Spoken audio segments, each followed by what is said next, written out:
കേരളം മാത്രമല്ല ഇന്ത്യയാകെ ആഗ്രഹിക്കുന്ന ഘട്ടമാണ്. എന്നാൽ ക്ഷമിച്ചിരുന്നാൽ മതിയാവില്ല,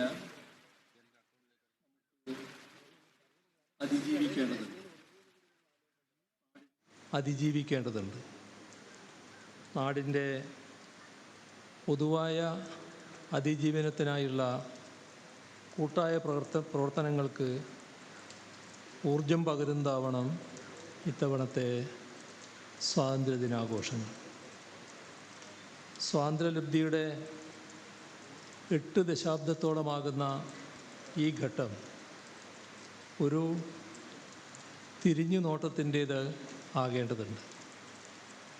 സ്വതന്ത്ര ഇന്ത്യക്കായുള്ള പോരാട്ടത്തിൻ്റെ ഘട്ടത്തിൽ എന്തൊക്കെയായിരുന്നു നമ്മുടെ സ്വപ്നങ്ങൾ? അവയിൽ എന്തൊക്കെ സാക്ഷാത്കരിക്കാൻ നമുക്ക് കഴിഞ്ഞു?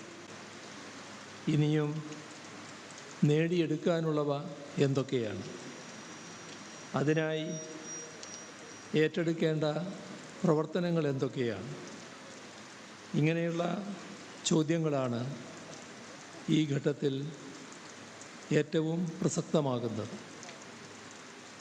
വൈദേശികാധിപത്യത്തിനെതിരായ ഇന്ത്യൻ ദേശീയ സ്വാതന്ത്ര്യ സമരത്തിൻ്റെ ഭാഗമായിരുന്ന ത്യാഗധനരായ ധീര ദേശാഭിമാനികളെയും സ്വാതന്ത്ര്യ സമരത്തിൻ്റെ ഭാഗമായി ജീവൻ വെടിഞ്ഞ രക്തസാക്ഷികളെയും ഓർമ്മിക്കേണ്ടതുണ്ട്. അവരുടെ സ്മരണകൾക്ക് അഭിവാദ്യം അർപ്പിക്കേണ്ടതുണ്ട്. അതിനപ്പുറം അവരുടെ സ്വപ്നങ്ങൾ എന്തായിരുന്നു എന്ന് ചിന്തിക്കേണ്ടതുമുണ്ട്. സാമ്രാജ്യാധിപത്യത്തിനും രാജഭരണത്തിനും പകരം ജനാധിപത്യ ഭരണ സംവിധാനം നിലവിൽ വരുത്തുക എന്തായിരുന്നു ഏറ്റവും പ്രധാനപ്പെട്ട സ്വപ്നം? അത് യാഥാർത്ഥ്യമാക്കത്തക്ക വിധത്തിലാണ് വ്യത്യസ്ത ചിന്താധാരകളെ ഉൾക്കൊള്ളിച്ചിട്ടുള്ള നമ്മുടെ ഭരണഘടനയിൽ ഇന്ത്യയെ പരമാധികാര ജനാധിപത്യ റിപ്പബ്ലിക്കായി വിശേഷിപ്പിച്ചത്.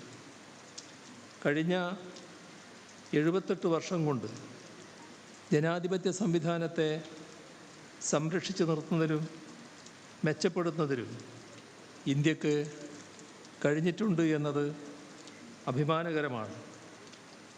നമ്മുടെ അതേ ഘട്ടത്തിൽ തന്നെ സ്വാതന്ത്ര്യം നേടിയ പല രാജ്യങ്ങളിലും ജനാധിപത്യം അട്ടിമറിക്കപ്പെടുന്ന സാഹചര്യങ്ങൾ പല ആവർത്തി ഉണ്ടായിട്ടുണ്ട്.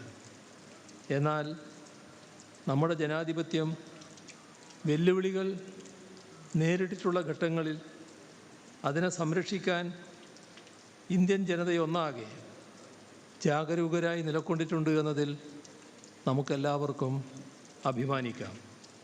ജാഗ്രതായ അത്തരം ഇടപെടലുകൾ തുടർന്നും ഉണ്ടാകുന്നു എന്ന് ഉറപ്പുവരുത്താനുള്ള ഉത്തരവാദിത്വം ഓരോ ഇന്ത്യക്കാരനുമുണ്ട് എന്ന ഓർമ്മപ്പെടുത്തലാണ് ഓരോ സ്വാതന്ത്ര്യദിനവും നടത്തുന്നത്.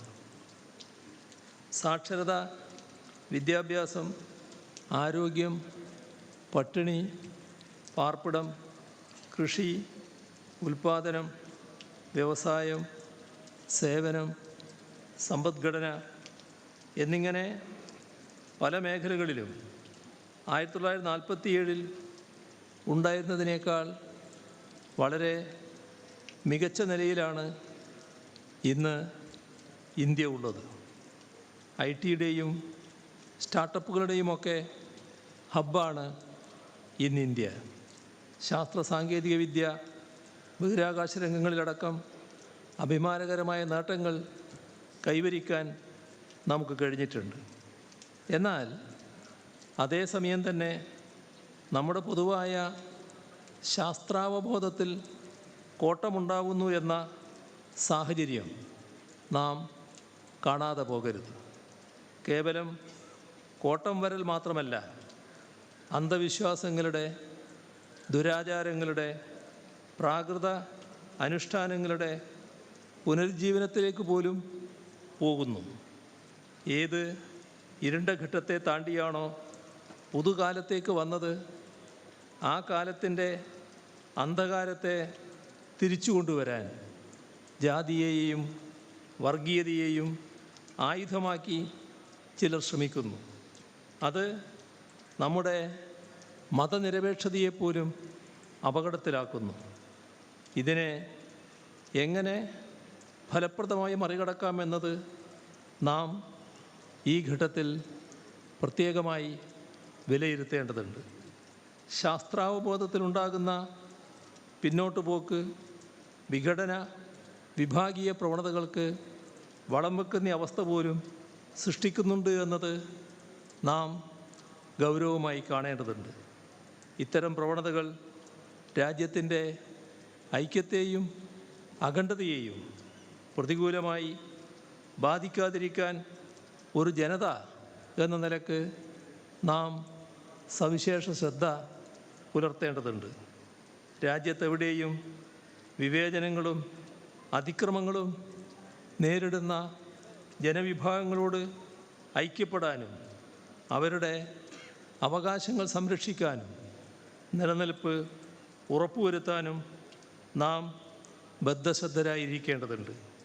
എങ്കിൽ മാത്രമേ അശാസ്ത്രീയ പ്രചരണങ്ങളെയും വിഘടന വിഭാഗീയ ശ്രമങ്ങളെയും അതിജീവിച്ചുകൊണ്ട് നമ്മുടെ നാടിന് മുന്നേറാൻ കഴിയും.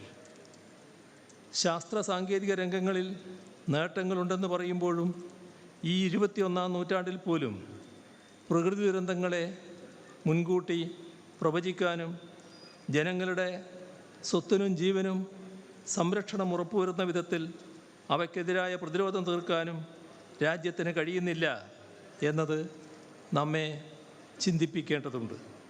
പൊതുവായ മുന്നറിയിപ്പുകളല്ല, കൃത്യമായ പ്രവചനങ്ങളാണ് ദുരന്തങ്ങളെ പ്രതിരോധിക്കാൻ ഉപകരിക്കുക എന്നത് ലോകത്താകെയുള്ള പല അനുഭവങ്ങളും ഇതിനോടകം വ്യക്തമാക്കിയിട്ടുണ്ട്.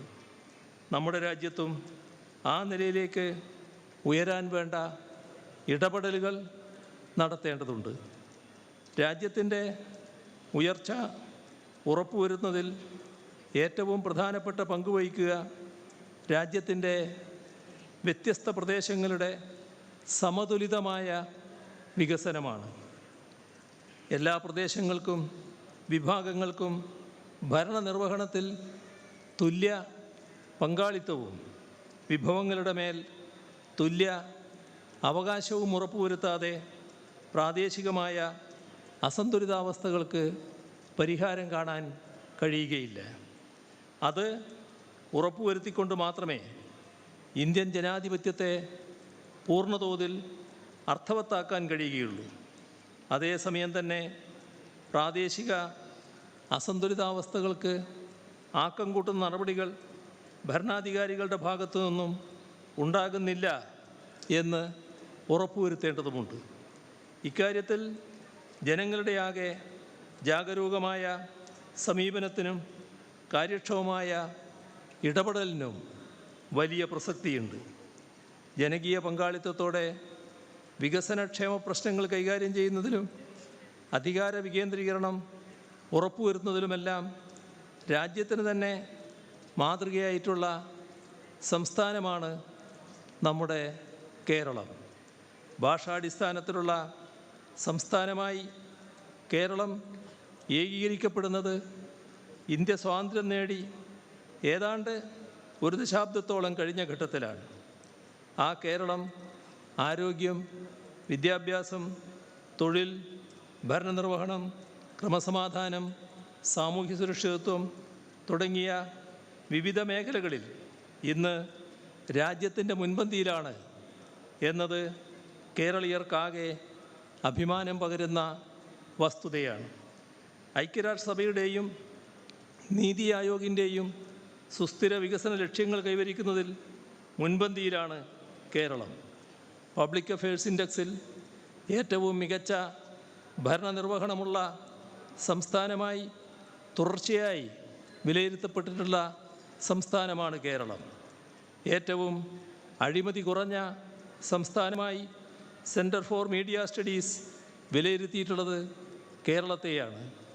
ദേശീയ ക്രൈം റെക്കോർഡ്സ് ബ്യൂറോയുടെ കണക്കുകൾ പ്രകാരം ഏറ്റവും മികച്ച ക്രമസമാധാന നിലയുള്ളതും ഒരൊറ്റ വർഗീയ സംഘർഷം പോലും ഇല്ലാത്തതുമായ നാടാണ് കേരളം.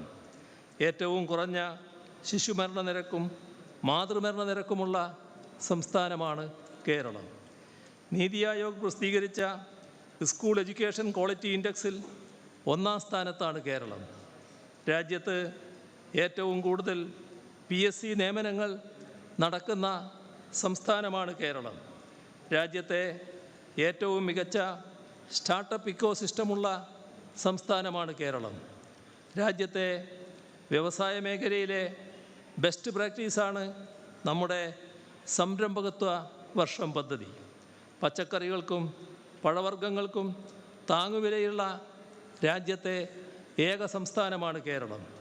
അതിദാരിദ്ര്യ നിർമ്മാർജ്ജനത്തിനായുള്ള പ്രത്യേക പദ്ധതി നടപ്പാക്കുന്ന ഏക സംസ്ഥാനമാണ് കേരളം.